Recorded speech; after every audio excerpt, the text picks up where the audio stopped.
ஆண்டவர் ரட்சகராக இயேசு கிறிஸ்துவின் நாமத்திலே இன்று வாழ்வுதரும் உணவு மூலமாய் உங்களை சந்திப்பதில் மிக்க மகிழ்ச்சி சந்தோஷம் அடைகிறேன். இன்றும் இந்த வார்த்தைகளை கேட்டுக்கொண்ட ஒவ்வொருவரும் இந்த அதிகாலை நேரத்திலே தேவனோடு நாம் பேசுவது, தேவன் நம்மோடு பேசுகிற இந்த வார்த்தை மூலம் இதோ வேத வசன பக்கம் நாம் திரும்பலாம். அப்போஸ்தலர் நடபடிகள் அதிகாரம் 26 வசனம் 1-5. அகிரிப்பா பவுலை நோக்கி, நீர் உனக்காக பேசு, உனக்காக உத்தரவாகிறது என்றான். அப்பொழுது பவுல் கையை நீட்டி தனக்காக உத்தரவு சொல்ல தொடங்கினான். அகிரிப்பு ராஜாவே, யூதர்கள் என் மேல் சாட்டுகிற சகல காரியங்களை குறித்தும் நான் இன்றைக்கு உமக்கு முன்பதாக உத்தரவு சொல்ல போகிறபடியினால் என்னை பாக்கியவான் என்று எண்ணுகிறேன். விசேஷமாய் நீர் யூதர்களுடைய சகல முறைமைகளையும் தர்க்கங்களையும் அறிந்ததால் அப்படி எண்ணுகிறேன். ஆகையால் நான் சொல்வதை பொறுமையோடு கேட்கும்படி உம்மை வேண்டிக் கொள்கிறேன். நான் என் சிறுவயது முதற்கொண்டு எருசலேமிலும் என் ஜனத்திற்குள்ளே இருந்தபடியால் ஆதி முதல் நான் நடந்த நடக்கையிலும் யூதர் எல்லோரும் அறிந்திருக்கிறார்கள்.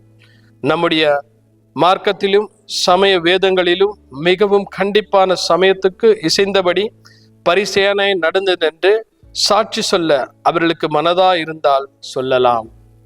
நாம் ஜெபிப்போம். ஆண்டவரே, இந்த காலை பொழுதிலே இந்த வாழ்வுதரும் உணமூலமாய் தகப்பனே, இதை கேட்டுக்கொண்டிருக்கிற ஒவ்வொரு வாழ்க்கையிலும் ஒரு ஆசீர்வாதத்தை தருமாய் உம்மை காலையிலே ஜெபிக்கிறேன். ஆண்டவரே, அவரை போகிற காரியங்களில் எல்லாம் வெற்றியை காணட்டும். ஆண்டவரே, முது வார்த்தை அவர்களை வழிநடத்தட்டும். ராஜா, இன்றும் பவுலை போல அநேக ஊழியர்கள் துன்பத்திலும் துயரத்திலும் வேதனையில இருக்கிற அத்தனை ஊழியர்களுக்காக ஜெபிக்கிறேன். எத்தனையோ ஊழியர்கள் ஆபத்து விபத்து சூழ்ந்திருக்கலாம். ஆண்டவரே, அப்படிப்பட்ட ஊழியர்களை ஒரு பாதுகாப்பு சூழ்நிலை உண்டாக்கி தருவதற்காக எமக்கு நன்றி. ஒவ்வொரு ஊழியர்களையும் அப்பா, பலவீனப்பட்ட ஊழியர்களை இந்த காலை வெளியில ஒரு பலத்தை கொடுங்க. ஆண்டவரே, முது புதிய பலன் ஒவ்வொரு ஊழியர்களை தாங்கி நடத்தட்டும். ஆண்டவரே, ஒவ்வொரு ஊழியர்களை தேவைகள் சந்திக்கப்படட்டும். ஒவ்வொரு சபையோட தேவைகள் சந்திக்கப்படுவதற்காக எமக்கு நன்றி.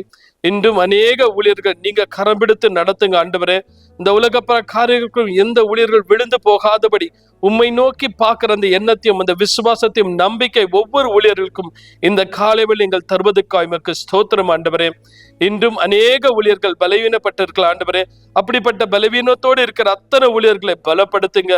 பல நெருக்கங்களை ஒடுக்கத்துல சிக்கியிருக்கிற அநேக ஊழியர்கள் அந்த நெருக்கத்திலிருந்து ஒடுக்கத்திலிருந்து விடுதலை செய்து அவர்களை இன்று ஒரு மகிழ்ச்சியும் சந்தோஷம் காண கிருபை கொடுங்க. ஆண்டவரே, இதோ உமது வார்த்தை கேட்டுக்கொண்ட அத்தனை குடும்பத்தாருக்காக ஸ்தோத்திரம். ஆண்டவரே, ஒவ்வொருவரையும் இன்று இந்த நாள் ஒரு வெற்றியா நாளாக இருக்கும்படி கிருபை செய்யுங்க. ஆசீர்வதிங்க, வழியெடுத்துங்க, பொறுப்படுத்திக் கொள்ளுங்க. இயேசு கிறிஸ்துவின் நாமத்தில் ஜெபிக்கிற நல்ல பிதாவே, amen. Thank you. God bless you.